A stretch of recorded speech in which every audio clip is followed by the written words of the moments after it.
안녕하세요. 힐링 마니또입니다. 먼저 예상한 대로 이번 주 들어서면서 주가 하락이 멈추었습니다. 우리 힐링 마니또 가족분들은 지난 몇 주 동안 조정장에서 매도하신 분들은 없으시겠죠? 제가 말씀드린 대로 변한 건 없는데 이번 주부터 악재 뉴스들이 호재 뉴스로 조금씩 변화되고 있으며 지난 방송인 목요일에 페드와치상의 금리 인하 확률이 39.1%밖에 안 되어 주식 변동성이 커졌었습니다. 그때 제가 말씀드렸죠. 저는 앞으로 분위기가 바뀔 것이고 12월 금리 인하를 할 것으로 예상한다고. 그리고 이번 주부터 분위기가 바뀌어 다시 페드와치를 보면은 금리 인하 확률이 80.9%로 압도적으로 동결 대비 상승을 하고 있습니다. 이처럼 주식시장을 수시로 같은 것을 놓고도 변화무쌍하게 바뀌는 것을 알 수 있습니다. 따라서 항상 여러분들에게 제가 말씀드리는 것처럼 기업의 실적만 이상이 없다면 앞으로도 절대 노이즈 뉴스에 휘둘리지 마시길 바랍니다. 자, 여러분 주식시장에서 장기 투자를 잘 하려면 가장 중요하게 체크해야 하는 게 무엇인지 아십니까? 어떤 이는 경제 뉴스를 잘 체크하는 게 중요하다고 합니다. 물론 맞습니다. 그러나 저는 그 위에 더 중요한 정치가 있다고 생각합니다. 경제가 나무라면 정치는 숲이라고 할 수 있습니다. 따라서 오늘은 미국과 중국과의 서로 세계 패권을 차지하기 위하여 정치적으로 어떻게 움직이고 있고 거기서 우리가 투자자로서 알아야 할 것과 26년도 주가 전망까지 상세히 알아보는 시간을 가져보겠습니다. 자, 그럼 시작하겠습니다. 먼저 여러분 2000년도부터 2024년까지 세계 GDP 대비 미국, 중국, 유럽의 비중 변화를 보겠습니다. 명목 GDP 기준은 환율 영향을 크게 받는다는 점을 아시고 보시길 바랍니다. 2000년도에 미국은 세계 GDP 대비 30%의 비중을 차지했습니다. 그리고 유럽은 25%, 중국이 약 4%로 아주 미미한 비중을 차지하고 있었습니다. 이것이 2024년에는 미국이 30%에서 25%로 하락을 했고 유럽은 25%에서 17%로 하락을 했습니다. 반면에 중국은 4%에서 17%라는 폭발적 증가를 하였습니다. 이처럼 중국이 무섭게 미국을 따라붙고 있습니다. 중국의 위상이 예전의 중국이 이제 아니라고 할 수 있습니다. 실예로 요즘 시진핑이 트럼프가 관세로 패권 다툼을 시비를 걸어도 눈 하나 끔쩍 안 하는 걸 볼 수가 있습니다. 오히려 트럼프가 안달이 난 상태입니다. 차트를 볼까요? 차트를 보면은 녹색 선이 중국 GDP 대비 비중을 나타내는 것이고요. 황색 선이 미국의 GDP 비중을 나타내는 겁니다. 그리고 파란색이 유럽을 나타내는 겁니다. 이 차트를 보시면은 중국은 꾸준히 우상향하고 있는 걸 볼 수가 있습니다. 미국은 2010년도까지 급격한 하락을 하다가 10년도부터 AI 사이클이 진입하면서 하락을 멈추고 살짝 다시 오르고 있습니다. 이것 때문에 미국은 중국처럼 정부가 주도하여 AI 패권을 지키기 위해 노력하는 겁니다. 여기서 밀리면 중국에게 패권을 넘겨준다는 불안감이 있는 겁니다. 따라서 뒤에서 상세히 말씀드리겠지만 미국이 어느 정도 물가가 오르더라도 정부 주도하에 금리를 인하해서 AI 산업에 투자가 더 활발히 일어나도록 밀어붙이는 겁니다. 자, 이걸 PPP 기준으로 볼까요? 이 PPP는 실제 구매력을 반영한 방식으로 설정한 것입니다. 이것으로 보면은 여러분 놀라지 마세요. 이미 유럽은 물론이거니와 중국이 미국조차 추월했습니다.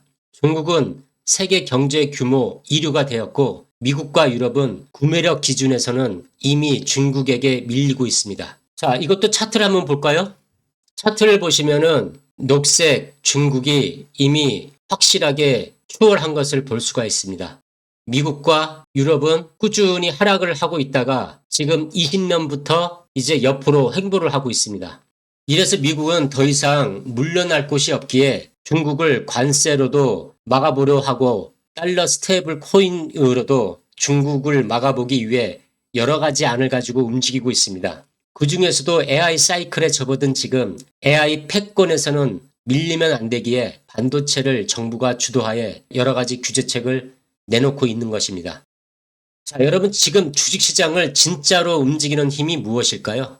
AI 기업 실적, 금리 인하, 연준 정책? 이것도 맞지만 근본적인 원인은 따로 있습니다. 바로 미국과 중국의 패권 전쟁, 그리고 그 전쟁의 최전선에 놓인 AI 인프라 투자 경쟁이라고 할 수 있습니다. AI는 이제 기업 경쟁이 아니고 국가의 전쟁이 된 것입니다. 2023년에서 2025년 AI는 빅테크 기업 경쟁처럼 보였지만 올해 25년을 지나면서 AI는 완전히 다른 단계로 들어갑니다. AI는 국가 인프라 전쟁인 동시에 패권 전쟁이라는 것입니다. 이제 미국, 중국 모두 AI는 전력, 반도체, 클라우드, 국방, 정보전 이렇게 보고 있습니다. 그리고 이렇게 되면 한 가지가 분명해집니다. 경기와 상관없이 AI 인프라의 투자가 강제적으로 들어간다는 것입니다. 정부가 주도하고 국가가 돈을 밀어넣는 구조. 이게 바로 2026년 시장의 핵심이라고 할 수 있습니다. 자, 그럼 하나하나 살펴볼까요? 지금 미국은 무엇을 하고 있을까요? 첫 번째, 반도체 보조금을 통한 AI 인프라를 전체로 확대를 기하고 있습니다. 칩스 액트는 원래 반도체 제조 중심이었지만 이제 범위가 넓어지고 있습니다. GPU, 클라우드 센터, 전력 인프라, 송전망, 냉각 인프라, 원전까지 연계되고 있습니다. 이미 미국 정부와 빅테크의 메시지는 명확하다고 할 수 있습니다. AI는 국가 기반 시설이다. 무조건 투자해야 한다. 두 번째, 빅테크의 사상 최대 캐펙스 사이클에 돌입했다는 겁니다. 마이크로소프트, 구글, 아마존, 메타, 엔비디아 등등 이들의 인프라 투자액은 2025년에만 2천억 달러를 돌파할 것으로 예상합니다. 그리고 내년 26년에는 더 커질 가능성이 높겠다고 할 수 있습니다. 셋째, 유동성 환경 개선이 있습니다. 2025년에서 26년 금리 인하 사이클에 들어갈 확률이 높습니다. 유동성이 늘면 가장 먼저 혜택을 받는 영역이 바로 성장 산업 그리고 인프라 투자입니다. 네 번째는 국방부 정보기관 주도하에 AI 프로젝트가 급증하고 있다는 겁니다. 이건 미국뿐만 아니라 중국 그리고 우리나라도 정부가 주도하고 있습니다. 총만 안 들었지 전 세계가 AI 패권을 위한 전쟁을 하고 있다고 할 수 있습니다. 다섯 번째는 AI를 돌리기 위한 전력 인프라 투자에 천문학적 돈을 쏟아붓고 있습니다. 그렇다면 중국은 지금 무엇을 하고 있을까요? 중국은 지금 반도체 AI 독자 체계를 만들기 위해 총력전을 벌이고 있습니다.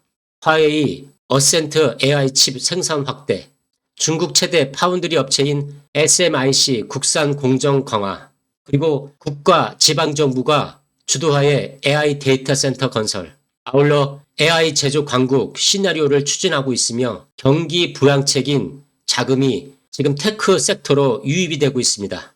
중국은 위안화 약세 때문에 수출 중심 제조 기반에서 AI 제조 비용 경쟁력이 매우 강합니다. 이렇게 미국과 중국 둘 다 AI 인프라 구축을 멈출 수 없는 구조라고 할 수 있습니다. 이건 경기 사이클이 아니라 패권 경쟁의 싸움이라고 할 수 있습니다.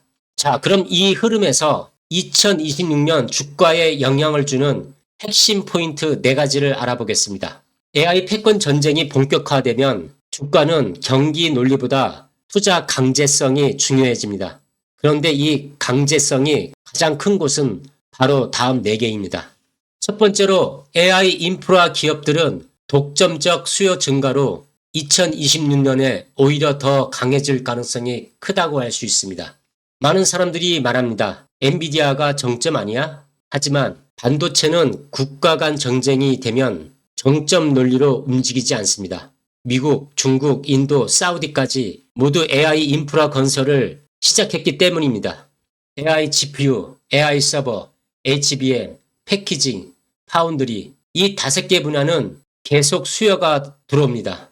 그리고 구글, 아마존, 마이크로소프트, 빅테크들은 클라우드 데이터 센터 운영 증대, 아울러 이를 가동하기 위한 전력 인프라 투자는 계속 이어질 것이며 유동성과 투자가 들어오는 한 주가는 쉽게 하락할 수 없다는 것이 진리라고 할 수 있습니다. 즉 AI 거품으로 캐펙스 사이클은 끝났다는 시나리오는 현실적으로 어렵다고 할 수 있습니다. 두 번째, 반도체 전력 클라우드는 경기 민감이 아닌 국가 필수 인프라가 되었다는 겁니다. 이것이 2026년도에 주가의 진짜 핵심이라고 할 수 있습니다. 따라서 경기 침체가 와도 정부 국가의 인프라 투자는 끊기지 않을 것입니다. 그래서 AI 인프라 섹터는 오히려 방어적 성격인 동시에 성장성을 보유한다고 할 수 있습니다. 세 번째로는 2026년은 AI 하드웨어에서 AI 에너지로, AI 에너지에서 AI 소프트웨어로 이 순서의 수급 순환이 될 것이라고 생각을 합니다. 2023년에서 2025년, 이때는 GPU 하드웨어 중심인 엔비디아가 주도를 했다고 할 수 있습니다. 그러나 올해부터 내년까지는 전력, 성전, 원전, 클라우드로 투자가 확대될 것입니다. 그리고 26년부터 27년도까지는 AI 소프트웨어, 에이전트, 로봇, 양자 컴퓨팅으로 확산이 될 것이라고 저는 생각을 합니다. 주도주는 바뀔 수 있지만 섹터 전체는 꺾이지 않을 것이라고 저는 생각을 합니다. 네 번째는 중국의 AI 투자 확장은 디플레이션성 공급 확대로 글로벌 테크 자체에 긍정적이라고 할 수 있습니다. 중국 AI 제조, 중저가 AI 칩 공급 증가, 이거를 토대로 비용이 절감이 되고 수요가 폭증할 것이라고 생각을 합니다. 바로 이것이 미국 AI 인프라 투자를 오히려 밀어주는 결과를 초래한다고 할 수 있습니다.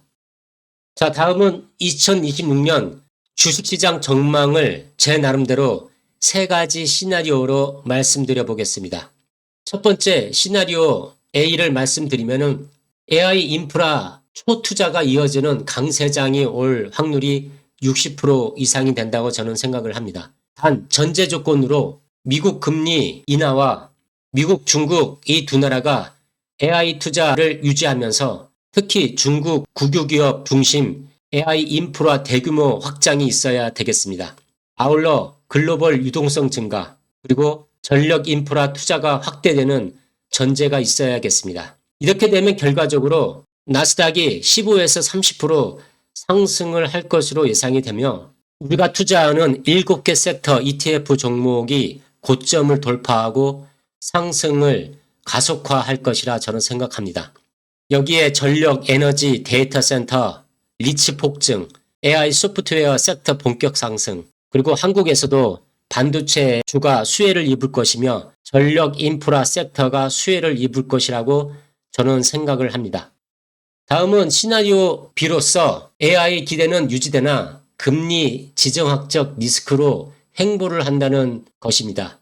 확률적으로는 25에서 한 30%를 보고 있습니다.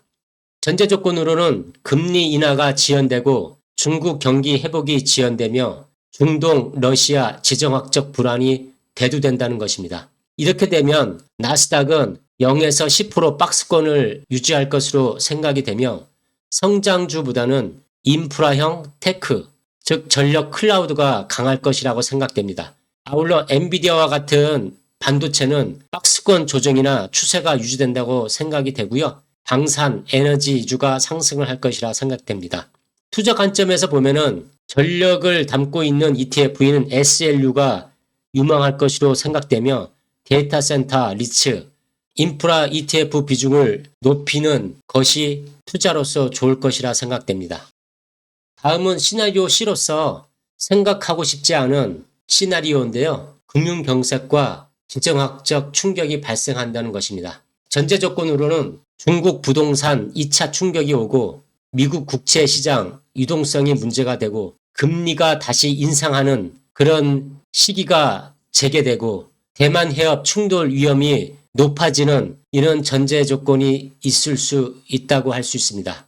이렇게 되면은 나스닥은 마이너스 10%에서 20% 급락을 할 것으로 생각이 되고 AI 섹터도 단기 조정을 불가피하게 맞이할 것이라 생각합니다.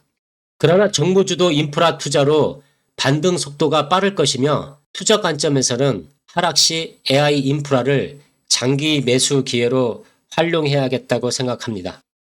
결론적으로 2026년은 AI 인프라 패권 경쟁이 심화되는 시대의 시작이라고 할 수 있으며 주가 상승에 가장 강력한 원동력이 되는 한 해라고 생각합니다. 따라서 제가 보는 주가 상승 4가지 이유를 살펴보겠습니다. 첫 번째로 미국, 중국 패권 경쟁이 커질수록 AI 인프라 투자는 더 증가할 것이라고 생각합니다. 두 번째, AI 혁신 기업의 정부의 주도하에 투자 및 저금리 지원이 예상이 된다고 할 수 있습니다. 세 번째, 이로써 물가가 어느 정도 오르더라도 금리 인하 정책 기조가 계속 유지될 것이라고 생각을 합니다. 네 번째, 미국 정부는 중국의 추격을 멀리하고자 정부 부채를 경제 성장으로 커버하려고 할 것이라고 생각합니다. 즉, 이로써 유동성이 증가할 것이라고 생각합니다. 이렇게 제가 보는 4가지 주가 상승 이유를 크게 살펴보았고요. 다음은 제가 2006년도 주가를 한번 예측을 한번 해보겠습니다. 첫 번째, 반도체, 전력, 클라우드 이런 AI 인프라 섹터가 경기 둔화에도 꺾이지 않을 것이라고 생각이 듭니다. 그리고 두 번째로 26년 주가는 조정이 와도 다시 탄력적으로 상승할 가능성이 매우 높다고 할 수 있습니다. 세 번째로 가장 강한 섹터는 반도체, 전력, 데이터 센터, AI 소프트웨어 순으로 클 것이라고 생각하며 모든 기업이 우리 힐링 마니또 가족분들이 투자하고 있는 7개 섹터 ETF에 집중되어 있다고 할 수 있습니다. 즉 하락하면 매수 기회로 삼아야 된다고 생각하고 있고요. 상승 추세는 길게 이어질 가능성이 크다고 할 수 있습니다. 2026년은 AI 국책 인프라 시대의 시작이라고 할 수 있으며 주식시장 입장에서는 중장기 강세 시나리오가 기본값이라고 할 수 있습니다. 자, 오늘은 이렇게 미중 AI 패권 전쟁으로 본 2026년도 주가 전망에 대해 알아봤습니다. 이렇게 저와 함께 경제적 자유를 향해 동행하고자 하시는 분들은 좋아요, 구독, 알림 설정 바랍니다. 감사합니다.